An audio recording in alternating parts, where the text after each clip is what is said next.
Formula milk കുഞ്ഞിന് കൊടുക്കുന്നത് ദോഷം ചെയ്യുന്നതല്ലേ എന്നുള്ളത് ചിലരൊക്കെ ചോദിക്കുന്നതും ചിലർ ചിന്തിക്കുന്ന ഒരു കാര്യമായിരിക്കും. ഇന്നത്തെ വീഡിയോയിൽ നമുക്ക് ഇതിനെക്കുറിച്ചൊന്ന് ഡിസ്കസ് ചെയ്യാം. ഞാൻ ഡോക്ടർ റിസ. എൻ്റെ ചാനൽ ആദ്യമായിട്ട് കാണുന്നവരാണെങ്കിൽ സബ്സ്ക്രൈബ് ചെയ്യാൻ മറക്കരുത്. അപ്പോൾ നമുക്ക് വീഡിയോയിലേക്ക് കടക്കാം.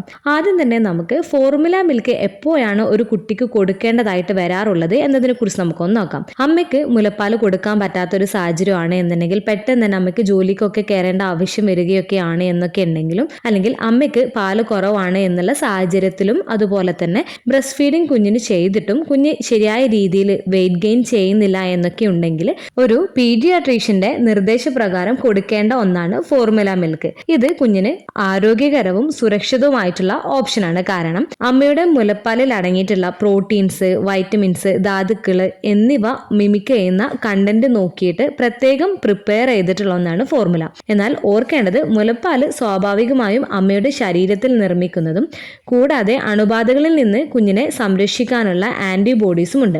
എന്നാൽ ഫോർമുലയിൽ ഇതില്ല. അതുപോലെ തന്നെ കുഞ്ഞിന്റെ ആവശ്യത്തിന് അനുസരിച്ച് മുലപ്പാൽ ദിവസവും മാറുന്നുണ്ട്. ഫോർമുല അതേപടി തുടരുകയുമാണ് ചെയ്യുന്നത്. അതുകൊണ്ട് മുലപ്പാലാണ് ഏറ്റവും ബെസ്റ്റ് എന്ന് പറയുന്നത്. എന്നാൽ മുലയൂട്ടൽ സാധ്യമല്ലാത്തൊരു കേസിലാണ് എന്നുണ്ടെങ്കിൽ ഫോർമുല സുരക്ഷിതമായിട്ടുള്ള ഒരു ഓപ്ഷനും കൂടെയാണ്. എന്നാൽ പലപ്പോഴും ഫോർമുല കൊടുക്കുന്നത് കുഞ്ഞിന് നല്ലതല്ല എന്ന് പറഞ്ഞിട്ട് പലരും കുഞ്ഞിന് മുലപ്പാലില്ല എന്നുണ്ടെങ്കിൽ പോലും കുഞ്ഞിന് കുറുക്കൊക്കെ കൊടുക്കാൻ സ്റ്റാർട്ട് ചെയ്യുകയും ചെയ്യാറുണ്ട് 6 മാസത്തിന് മുൻപ് തന്നെ. അത് കുഞ്ഞിന് കൂടുതൽ ദോഷമാണ് ചെയ്യാറുള്ളത്.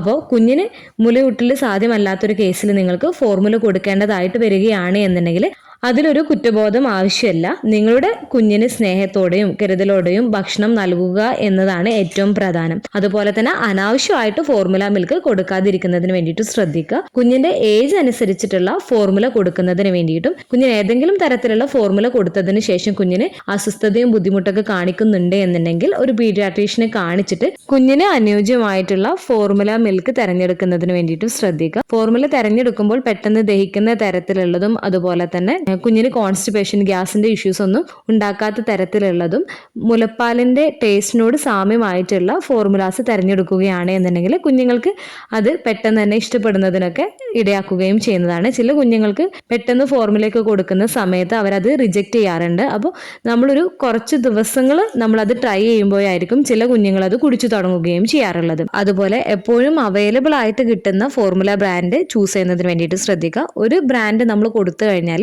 അത് കുഞ്ഞിന് ഓക്കെ ആണ് എന്നുണ്ടെങ്കിൽ അതന്നെ കണ്ടിന്യൂ ചെയ്യുന്നതാണ് നല്ലത്, വേറെ ബ്രാൻഡ് പരീക്ഷിക്കുന്നതിന് പകരമായിട്ട്. അതുപോലെ തന്നെ ശരിയായ രീതിയിൽ ഫോർമുല പ്രിപ്പയർ ചെയ്ത് കുഞ്ഞിന് കൊടുക്കുന്നതിന് വേണ്ടിയിട്ടും നിങ്ങൾ പ്രത്യേകം ശ്രദ്ധിക്കുകയും ചെയ്യേണ്ടതാണ്. ഈ ഒരു വീഡിയോ നിങ്ങൾക്ക് യൂസ്ഫുൾ ആയിട്ട് തോന്നിയിട്ടുണ്ടെങ്കിൽ മറ്റുള്ളവർക്കും കൂടെ ഷെയർ ചെയ്ത് കൊടുക്കുക. എന്തെങ്കിലും ഡൗട്ട്സും കാര്യങ്ങളൊക്കെ ഉണ്ട് എന്നുണ്ടെങ്കിൽ കമന്റ് ആയിട്ട് ചോദിക്കാവുന്നതാണ്. അടുത്തൊരു വീഡിയോയിൽ കാണുന്നത് വരെ ബൈ.